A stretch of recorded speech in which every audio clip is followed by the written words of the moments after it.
आजारी पडतात.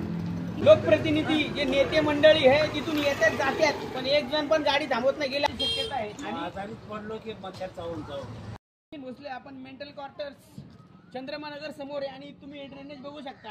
इथं चक्क संडासचं पाणी येतंय. आणि विशेष मुद्दा असा की हे जे पाणी हे तुम्ही बघू शकता, हे तुमच्या ओळखीचा रस्ता असेल, मस्जिद समोरचा रस्ता आहे, आदर्श व्यायामशाळा, सगळ्यांना माहिती आहे रस्ता. ह्या रस्त्यामध्ये एवढं पाणी वायाला सॉरी हे ड्रेनेजचं पाणी आहे. पण ही समस्या जी आहे ही गेले 8-10 वर्षाची समस्या आहे. आणि हे जे ड्रेनेजचं पाणी हे नागरिकांना त्रास होतोय, पण एक पण प्रतिनिधी काम नाही करत. ह्या गोष्टीचं मला दुःख आहे. तुम्ही चंद्रमानगरची कमान, तर माझी ना पालिकेला विनंती आहे की हे अनेक वर्ष झालंय पाणी तुंबतंय आणि पाण्याचा मार्ग बदललेला आहे. पाण्याचा मार्ग जमिनी खालून आहे आणि तिथं ड्रेनेज चोकअप झाल्यानंतर 5-7 वर्ष झाले ड्रेनेज चोकअप येते. स्वतः मी माझ्या डोळ्यांनी बघतोय. तिथं स्थानिक नागरिक थांबलेले आहेत, महिला थांबलेले आहेत, त्यांच्याकडे लहान लहान मुलं आहेत. त्या लहान लहान मुलं आजारी पडू शकते, ज्येष्ठ महिला पुरुष आजारी पडू शकते. तर हे जे जमिनी खालून जे जाणारं पाणी हे जमिनीवरून चाललंय. एक दिवस असेल की हवेतून जायला लागेल. पालिकेला विनंती केलं शक्यता आहे. आणि आजारीच पडलो की मच्छर चावून आणि इथं त्या पाण्यामुळे मच्छर व्हायला लागलेले आहेत. डेंग्यू मलेरिया वगैरे साथ असती.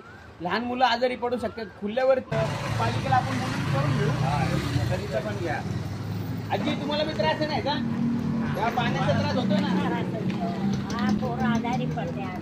ती वास झाले घाण वास होतोय. जवळ पास हे तिथं पोरं. आणि विशेष म्हणजे लोकप्रतिनिधी जे नेते मंडळी आहे तिथून येतात जातात, पण एक जण पण गाडी थांबवत नाही. गेल्या 8 वर्षाचा 7 वर्षाचा प्रॉब्लेम आहे. बरोबर ना? भांडे घासताना बघा वास किती येतो.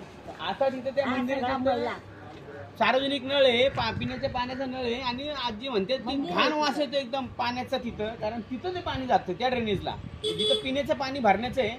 नागरिकांना त्रास होतोय आणि नेते मंडळींनी लक्ष द्यायला पाहिजे. इथं मी शांतीनगरला राहतोय आणि शांतीनगरवरून इथं काम करायला येतोय. इथं नेते मंडळी जे आहेत कोण करणार? मतदान मागायला बरोबर.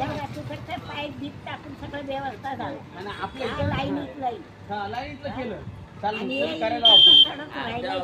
त्यांचा बी व्हिडिओ घ्या. घरात बी पाणी झालंय बाथरूम मध्ये. आजी ड्रेनेजचं पाणी मेंटल क्वार्टर्सचं घर आहे.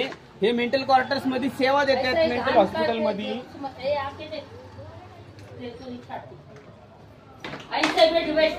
घरांमध्ये बाथरूम मध्ये पाणी आलेले आहे. किती त्रासदायक क्या करणार बेटा. त्रास होतो हे पालिकेने लक्ष द्यावं.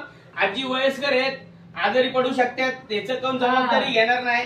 तर लवकरात लवकर हे दुरुस्त करावं, नाहीतर आम्ही आंदोलन घेऊ पाण्यामध्ये बसून.